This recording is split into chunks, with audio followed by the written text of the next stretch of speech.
बिस्मिल्लाहिर्रहमानिर्रहीम। अस्सलाम वालेकुम नाज़रीन, नहमदुहु व नुसल्ली अला रसूलिहिल करीम। 30 पारा 30 डेज के सिलसिले का आज सेकंड लास्ट प्रोग्राम हाजिर खिदमत है। नाज़रीन, आज हम बात करेंगे 29वें पारे की, और 29वें पारे का नाम है तबारकल्लज़ी। इसमें 11 सूरतें हैं। नंबर 1 है सूरह मुल्क। ये 29वें पारे के आगाज की सूरत है, जिसमें अल्लाह पाक ने अपनी ज़ात के बारे में इरशाद फरमाया है कि बाबरकत है वो ज़ात जिसके हाथ में बादशाही है और वो हर चीज पर कादिर है। फिर है तौहीद का बयान और जहन्नुम में दाखिल होने वालों और दारोगा जहन्नुम के दरमियान मुकालमा, और फिर आखिर में कयामत के लिए जल्दी मचाने वालों और अजाब की वईद के पूरा होने के लिए ताने देने वाले काफरों के बारे में इरशाद है कि उनकी ख्वाहिश जल्द पूरी हो जाएगी और उस दिन उनके चेहरे लटक जाएंगे। यहाँ पर सूरह मुल्क मुकम्मिल होती है। अगली सूरत है सूरह कलम। इस सूरत में उन बाग वालों का किस्सा है जिनका बाग गुरबा व मसाकीन के हकूक की अदायगी न करने के नतीजे में आग की नजर हो गया। नबी सल्लल्लाहु अलैहि वसल्लम के अखलाक आली का बयान भी है इसमें। सूरह कलम भी कंप्लीट होती है यहाँ पर। अगली सूरत है सूरह अल-हाक़ा।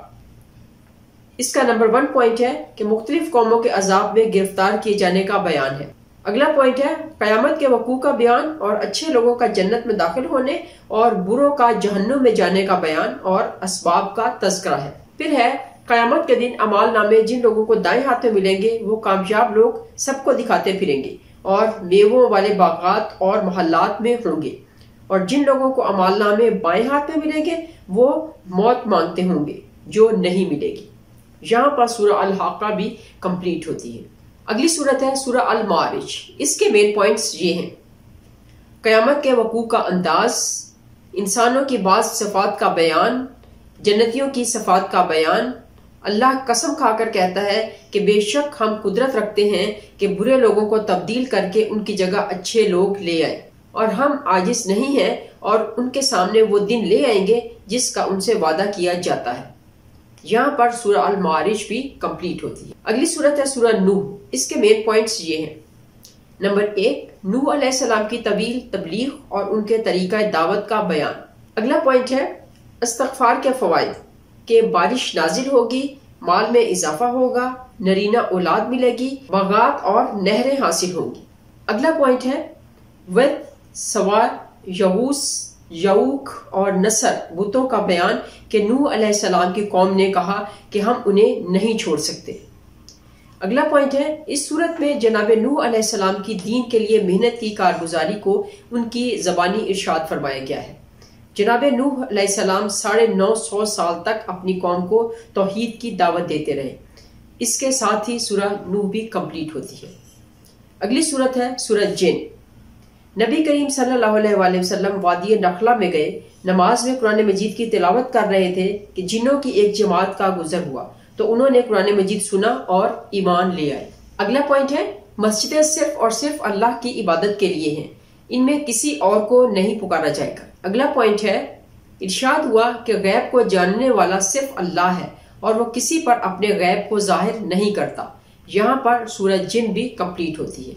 अगली सूरत है सूरह मुज़म्मिल। इस सूरत में नबी करीम सल्लल्लाहु अलैहि वसल्लम की इबादत का हाल बयान किया गया है कि आप सल्लल्लाहु अलैहि वसल्लम पूरी रात इबादत करते थे। चुनांचे आप सल्लल्लाहु अलैहि वसल्लम को कहा गया कि पूरी रात इबादत ना करें। अगला पॉइंट है कुरान मजीद में से जो आसान हो उसे पढ़ने का हुक्म दिया गया है। नमाज कायम करने, ज़कात देने और कर्ज हस्ता देने का हुक्म दिया गया है। यहाँ पर सूरह मुज़म्मिल भी कंप्लीट होती है। अगली सूरत है सूरह मुदस्सिर। नबी करीम सल्लल्लाहु अलैहि वसल्लम को हुक्म दिया गया कि तबलीग के लिए उठ खड़े हों और अपने रब की किब्रियाई बयान करें। फिर है नबी करीम सल्लल्लाहु अलैहि वसल्लम की पैरवी से इनकार करने वाले जहन्नुम का ईंधन बनेंगे, और फिर जहन्नुम की बाज़ सिफ़ात का बयान है। अगले पॉइंट में जन्नतियों और जहन्नमियों का मुकालमा और जहन्नुम में दाखिल होने के असबाब का बयान है कि हम नमाजी नहीं थे, मिस्कीनों को खाना नहीं खिलाते थे, हम गप हांका करते थे और कयामत को झुटलाते थे। यहाँ पर सूरह मुदस्सिर भी कंप्लीट होती है। अगली सूरत है सूरह अल-क़यामा। जब कयामत कायम होगी तो इंसान हैरान होगा और कहेगा ऐनल मफर, कहाँ भाग कर जाऊं, لیکن وہاں نہ تو کوئی بھاگ سکتا ہے اور نہ ہی رب کی پکڑ سے بچ سکتا ہے۔ پھر ہے اگلا پوائنٹ، جب نبی کریم صلی اللہ علیہ وآلہ وسلم پر وحی نازل ہوئی تو آپ صلی اللہ علیہ وآلہ وسلم جلدی جلدی پڑھتے کہ کہیں بھول نہ جاؤں۔ اللہ نے فرمایا، اے نبی کریم صلی اللہ علیہ وآلہ وسلم جلدی نہ کریں بلکہ غور سے سنیں، پڑھانا تو ہماری ذمہ داری ہے۔ اس کے بعد اگلا پوائنٹ ہے کہ قیامت کے دن بہت سے چہرے تر و تازہ ہوں گے اور اپنے رب کو دیکھ رہے ہوں گے، اور بہت سے چہرے پژمردہ ہوں گے۔ یہاں پر سورہ القیامہ بھی کمپلیٹ ہوتی ہے۔ اگلی سورت ہے سورہ دہر۔ اس کے بھی کچھ پوائنٹ یہاں پہ بیان کرتی ہوں میں۔ نمبر 1 ہے کہ انسان پر ایک ایسا بھی دور آیا کہ جب وہ کچھ بھی نہیں تھا، پھر اللہ نے اسے عدم سے وجود بخشا۔ اگلا پوائنٹ ہے جنتیوں اور جہنمیوں کا بیان ہے۔ اور اگلے پوائنٹ میں نبی اکرم صلی اللہ علیہ وآلہ وسلم کو آنے والی اذیتوں پر صبر کرنے کی تلقین کی گئی ہے۔ صبح و شام اللہ کے ذکر و فکر میں مشغول رہنے کا حکم دیا گیا ہے، اور اس کے ساتھ سورہ دہر بھی کمپلیٹ ہوتی ہے۔ اگلی سورت ہے سورہ مرسلات۔ اس کے مین پوائنٹس یہ ہیں، نمبر 1 قیامت کا بیان اور اس کے وقوع کے وقت آسمان، پہاڑ اور ستاروں کی کیا حالت ہوگی اس کا نقشہ کھینچا گیا ہے۔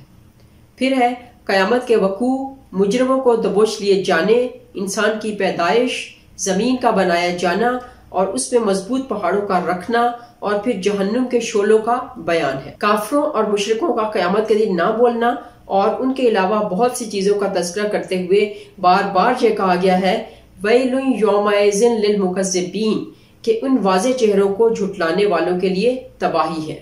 اور یہ بات تقریباً 10 مرتبہ دہرائی گئی ہے، اور آخر میں کہا گیا ہے کہ اگر تم ان باتوں پر ایمان نہیں رکھتے تو پھر کس بات پر ایمان لاؤ گے؟ وَمَا عَلَيْنَا إِلَّا الْبَلَاغُ۔ اس کے ساتھ ہی ہمارا 29واں پارہ بھی کمپلیٹ ہوتا ہے۔